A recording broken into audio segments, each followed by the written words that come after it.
In the previous message, we spoke about the types of anger, the root cause of anger, what are the different sources of anger, how anger is born in us, how anger takes control of us. Now, in this message, we are going to speak on the consequences of anger, what anger does to us. Now, in the last video, I spoke about two general kinds of anger, types of anger, good anger and bad anger, anger that does good to us and to the recipient of that anger, and anger which can harm us, bad anger which can destroy us and also destroy the other person and destroy the relationship.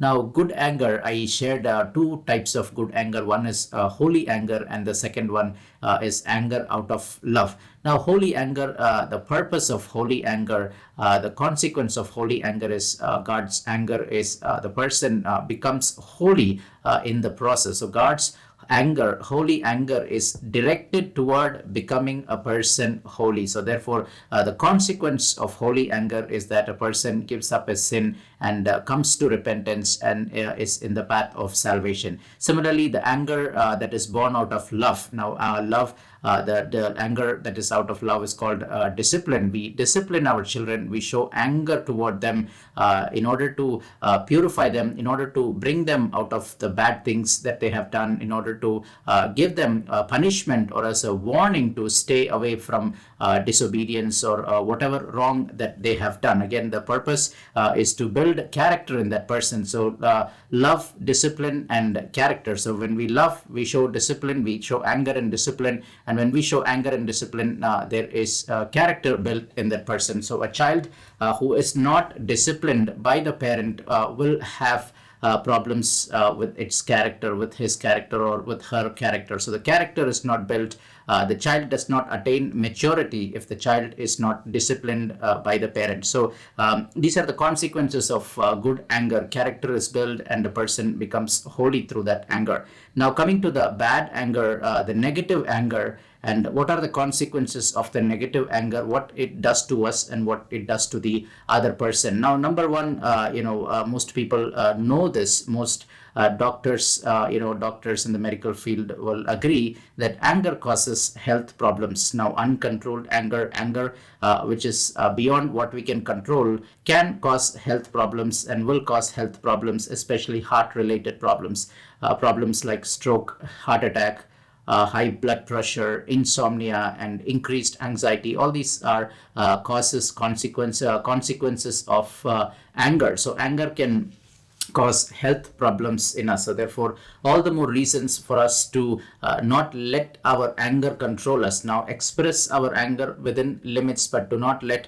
anger to control us. It can destroy us health wise. Our physical health and our mental health can be destroyed by our anger. So that was point number one. So point number two, anger leads to hatred. Now, hatred, it is the second level. There are three levels. The first level is anger, and the second level is hatred. So anger, if is not controlled, anger toward a person or toward a community or toward a class of people, toward a race, if it is not controlled, it can develop hatred for that person. It can develop hatred for that community or for that race. So in modern times we see so much of hate crimes that are going on, racist crimes that are going on. The reason is because unchecked anger, the anger has been let to take the form of revenge. That is why there is so much of evil in the name of race that is going on around the world. So anger, dear brothers and sisters,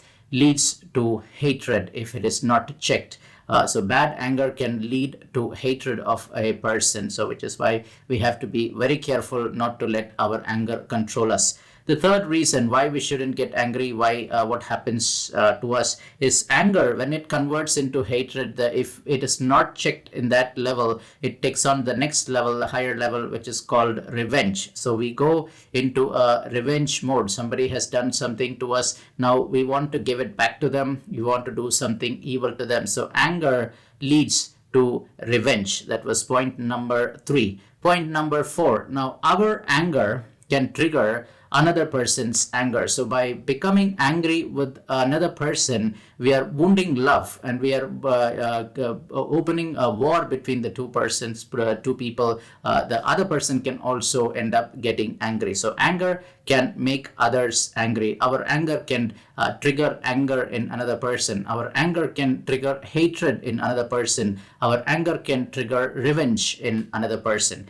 That was point number 4. Point number 5. Anger can wound people and relationships. Now, if this anger is not coming out of love, if this anger is not channeled toward the purification of the other person or discipline of the other person or to build a relationship, this anger can destroy a relationship. It can even destroy a person. That is why we have to be careful, as a parent, when we express our anger toward our children when they have done something wrong, we have to be careful that kind of words we use while we are angry, and we have to be careful how much, for how long, the duration of our anger. These are things very careful when it comes to parenting, because if the anger is not expressed in the right way, it can wound the child. It can wound the relationship. The child can be wounded emotionally, and it can reflect or manifest in other ways, ways like stubbornness, retaliation, or shyness, or so many areas. Fear. It can develop fear in a child. If the father is always angry, the mother is always angry, it can develop fear in the child for the parent, and this fear can reflect in express in many ways as they grow up. So it is parents have to be very careful how they express their anger toward their children. Again, spouses, between spouses, husband and wife, also this anger needs to be controlled. If the person has done something wrong and you are expressing your anger, it becomes your duty to go after that person and make peace with that person. So it's very important. Even constructive anger, how we close this anger is important. How we finish this anger is important. So if it is not finished properly, if it is not closed properly, it can wound the relationship and it can wound the person. So that was point number 5. Now, point number 6, anger can lead us to commit other sins. So all the evil that is happening in this world, there is so much of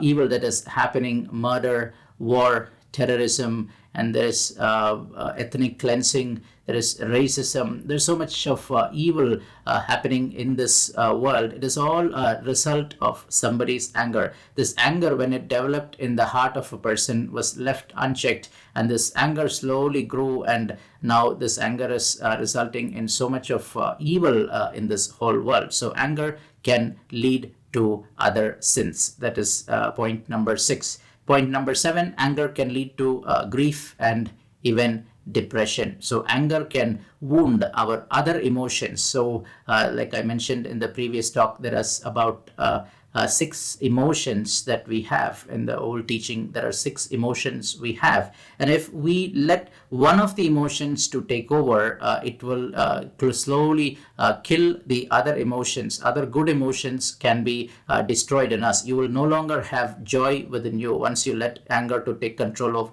over you, you will see that you will have increased sorrow and grief within you. So anger has the potential, the capacity to increase your sorrow, your grief, and eventually even depression. So those who are always sad, those who are in depression, you can go back and see how this all started. You could have given yourself to anger, and you are displeased with somebody. You give in to anger, and slowly now you are sad. You are sad. You are depressed. So that is also a consequence of anger. Depression, grief, these are all one of the consequences of anger. So there are 6 points that I listed out to you in this talk as consequences of anger, what anger can do to us. And we will move on to the next message, in which we will speak about how to overcome our anger, how to make the best use of our anger, and how to have anger in our control. It's still an emotion which we need to use from time to time, but we will make sure that we are the boss and not the anger that is controlling us, not the anger that is ruling over us. So 6 points that I mentioned to you in this message. Number 1, anger leads to health problems, serious health problems, heart related health problems, stroke, and blood pressure, high blood pressure, heart attack, increased anxiety, insomnia, headaches. All this are as a result of anger, unchecked anger in us. Secondly, anger leads to hatred, which is the next level. So you develop hatred for that person. You simply cannot stand the presence of that person. It can even happen between husband and wife. It can happen between children and parents. If anger is not controlled, this anger can develop into hatred for that person. So hatred goes against love. That means you have no love for that person in your heart. We can express our anger in love, but when we try to show our anger without love, that becomes hatred, and it's very dangerous. It's a dangerous level which will take us to the next level, which is what is called revenge. So when our hatred is not controlled, we go on to the next level, which is called revenge. We want to do something bad to that person. We are waiting for an opportunity to do something bad to that person. We want something bad to happen to that person. We are rejoicing when that person, something bad happens to that person. So envy also comes into the picture. We are rejoicing at the fall of that person, at the defeat of that person in some way or other. So that was point number 3. Point number 4, anger can trigger anger in others. Anger can trigger hatred and revenge in others. Anger can destroy relationships. That is point number 5. Anger can wound people and relationships. If we are not careful, we can emotionally wound another person by our anger, by our outbursts, by our short-temperedness, all the evil that we do as a result of our anger. Now, point number 5, anger can lead to other sins. So all the evil that you see in this world, especially that goes against love, sins like murder, sins like terrorism, racism, and all those things, division,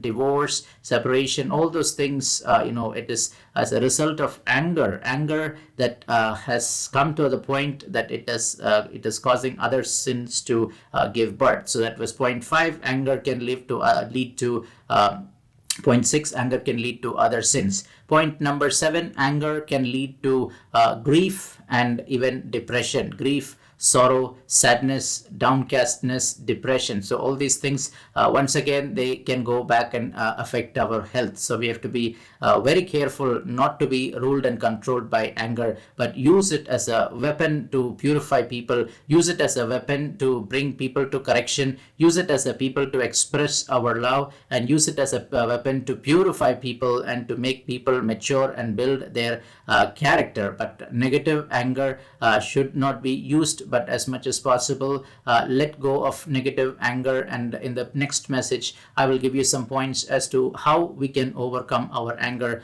what to do when we become angry, and how not to lose control of ourselves when we become angry. With that, I close this message. God bless you all. Amen.